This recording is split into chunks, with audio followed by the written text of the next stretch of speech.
যারা বাংলাদেশ থেকে টাকা পাচার করে এরা কি ইসরায়েলের চেয়ে কম? আরে ইসরায়েল তো অনেক দূর থেকে মানুষের মুসলমানরে মারে, আর আমার এলাকার যে আমার দুর্নীতিবাজ লোকজন যে আমার লোক শেষ করে ফেলতেছে। এই যে আমার বাবা বলতেন যে পুকুরে বোয়াল মাছ ঢুকলে ছোট মাছ সব শেষ।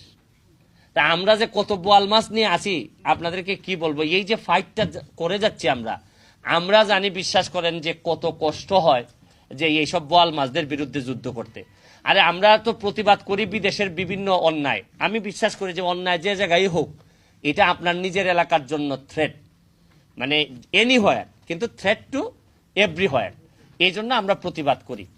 আমি একটা ইচ্ছা আমার আছে, আমি খলিল ভাইয়ের সাথে কালকে আলোচনা হয়েছে যে আমার এলাকায় মাধবপুর চুনারগড়, আমি আপনারা তো শুধু এলাকার ভালো চেয়ে এখানে বক্তব্য দেন, আমরাও মাঝে মধ্যে আসলে আমরাও বাংলাদেশ ভালো করবো এই ধরনের বক্তব্য দেই। আমি একটা জিনিস চালু করতে চাচ্ছি, এটা হচ্ছে গিয়ে